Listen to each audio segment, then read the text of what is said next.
And good evening, everybody. Here I am on the Murphy table.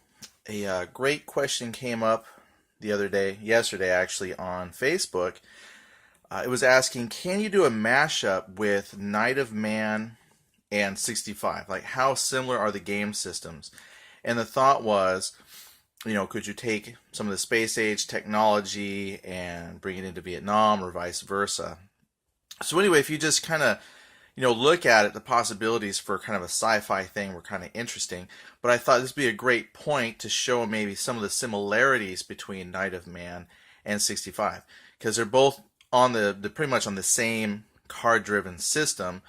I would say the rules are maybe tweaked slightly for more thematical.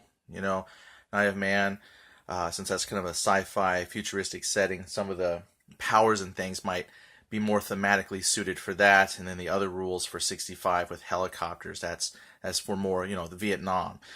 But actually the systems I think would work really well. So I just wanted to show the differences. So we got Night of Man. So these are copies I got from Mark. Okay, I know I want to throw that out there. So these were sent by Mark, and this copy is 65. Currently, that's the only copy. This is the production copy in America right now, and this is what I use it for, is to show demos, comparisons, and things like that. Same with like Night of Man. These are the copies I can take to show folks. So let's crack open 65. So we'll put the lids right there. My Murphy table is running out of room. It's become the impromptu gift wrapping center. So I'm sharing my space with SpongeBob wrapping paper and stuff. So this is kind of the space I have. So first of all, between the two games, they're both card driven. So I've got the 65 deck of cards right here. And when I say 65, that's the name of the game, not that it's a 65 cards in a deck. And then here's your Night of Man. So you each got your deck of cards. Now if we just open them up, the baggies are mine. It doesn't come with baggies. Baggies are my contribution. And we'll just grab, let me set aside these bonus here. Got some bonus victory conditions in the 65. Basically, your scenario will say to grab like one of these bonus victory condition cards. And you have a few of them here. And like this one says, it's got a quote, "We need more weapons," or "Major wants good stuff to show the newsies." Basically, eliminate one opposing machine gun team. So as you play the game, you can use this to influence the outcome of the battle a little bit. Or it gives you victory points. Like for example, scenario 1 says if you complete your scenario bonus objective, you get like an extra victory point. So those are there. But let's look at the cards. Alright, so we have here, this is Night of Man, this is 65. I'm trying to get some light on them, but not too much glare. So the layout is pretty much the same, as you can see. You're going to have possibly 2 actions, or here is like a support action, and then an action, and then some of the cards will have reactions. So you get a sampling of different things that you can do. For example, here's a support, but it's green, so that's an action. Here you've got fire, move, those are actions. So the layout's pretty similar. The art style is just ever so slightly different, but that has no effect on gameplay. It's just, different art style, different game. Then down here, you have your hit for armored combat. This is what you basically roll for the hit. And then down here is your armor piercing factor number for potential damage. So the layout of the card is exactly the same. And then this box right down here, this box is still used for your high explosive combat, or it's the HE factor, but that's what infantry uses when attacking infantry, or vehicles attacking infantry use the HE factor. So that box here. Now I will say, let me just run through, and this is one change that I thought was really, really good. Oops, bumping the camera. So when you're playing Knight of Man, and you're looking down here where the hits, you'll see that all of the hits are one color. And you got your occasional dud. So all the hits are one color. So when you're drawing and you have to draw like 2 cards to see if you damage something, you flip it, there's a hit, so that would be like shaken. Flip it again, I missed. Or if I had to flip 3 times, there's my second hit, so now the unit is shaken and reduced. So it's just one singular color. So then, what I really like in 65, what they did, and I don't know specifically who came up with this, but I think it's really good. So here we have your hit, but it's color-coded. So there's green, there's another green, there's a red, some more green, there's a yellow. So your hit comes in 2 different colors. And green is your most, as you can see, there's more greens. And then I'd say yellow is the second most numerous. And then the red is the least numerous of your hits. And why that's cool is when you're doing combat, some of your units, depending on if they're like fire, hovering, helicopter, they hit on greens. If you're doing assault, you hit on green and red. If you do a move and fire, you hit on red and yellow. If you fire from flying or landed helicopters, you hit on reds and oranges. Or yellow, I should say. If you fire from a hovering helicopter, they hit on green. So this means that depending on your action, green is your most numerous, red is not so numerous, and yellow's not so. So the ones that say like red and yellow still have a good chance of hitting together as a combination, but not as good as rolling or drawing straight greens. If you get to draw your green and red, then during an assault, you have a really good chance of hurting people. So you could do different combinations some point. So if you were, say, doing a Knight of Man mashup, this would be a great opportunity to make up some rule where some weapon is so devastating it hits on red, red, yellow, and green. That would mean anytime you draw a fire, it hurts. Or something is so weak that it only hits on red. Maybe it's not a major weapon, but it's something, a booby trap or something like that. So this gives you a chance to kind of really customize the damage profile of different weapons. And that was something that we didn't have necessarily a Knight of Man. Kind of that same effect built into the cards. So I like that a lot. Now, as far as comparing the 2 games, the maps with Knight of Man are hexes. So they're pretty big hexes, but they're hex maps. And what you have in Knight of Man are... I didn't punch all the... I haven't quite found a pure counter solution that I enjoy. So what I do is when I play a game, I just put the counters back in the sprue because they're too big to fit my standard GMT. So when I play a game, they just pop right back into the sprues. So it holds all the counters. So the maps, and this was actually a suggestion from Mark. He said that if you're going to do a mashup, it probably would be best to take your pieces from Knight of Man and put them into 65, just because these are squares and kind of really everything was thought out to play around squares with Knight of Man, and then 65, all the ranges and everything were thought out to be played around hexes. So if you went from a mashup, probably use the 65 maps. And they're a little more colorful. And when I looked at the color, my first thought was, oh, you could make up a predator type of scenario. Make up a predator and then have him hunt, units in the jungles of Vietnam. But since we're talking about counters,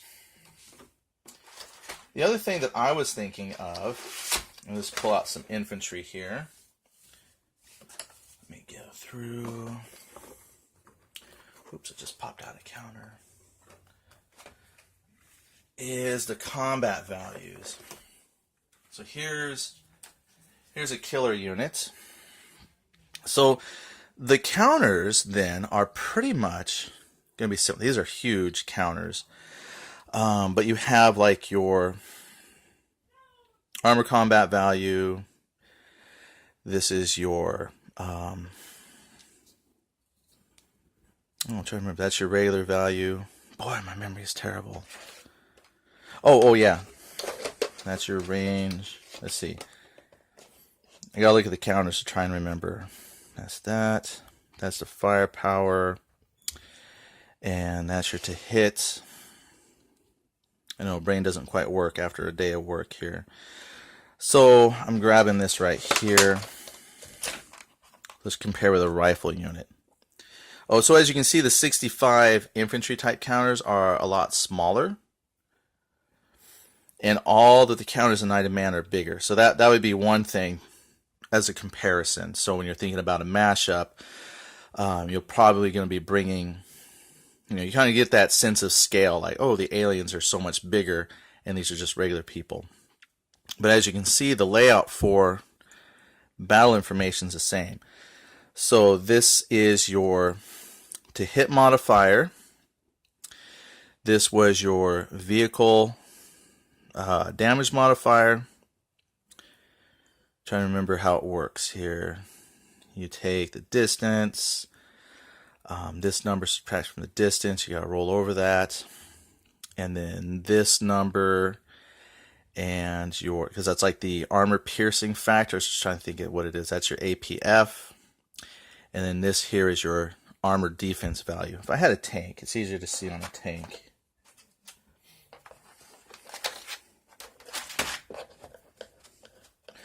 I know I should have had this all pulled out ready to go. I just got so excited I want to come and share with you guys the cool idea here. There we go. So here's a tank. So again, if you're mashing up, right, if you want to take your high-tech aliens and then have them come against your Vietnam era stuff, this is kind of, it says mecha. They're not really robots. They're kind of like the armored alien infantry type corps. So if you wanted to pull down more advanced alien technology, but the number layout's going to be the same. So there's your to hit modifier. There's your armor piercing factored modifier to see if you blow up a vehicle. There's your HEF factor for fighting against like infantry. Whoops. Here's your movement, 6 tracked. 4L, 3L for infantry. Here's any powers that they might have. So they both games have powers on the infantry. It doesn't necessarily mean anything like psychic or magic or anything like that. That's just another way of saying here's a special attack that they have. So with 65 it makes more sense because like here on 65, infantry can throw smoke or use their underbarrel M203 grenades. And then here you'd have your powers. And then over here, if they had any, like these guys do, these would be any ongoing or passive type abilities that they have. So as you can see, the counters and the information are really, really similar. Let me find an M1 tank real quick.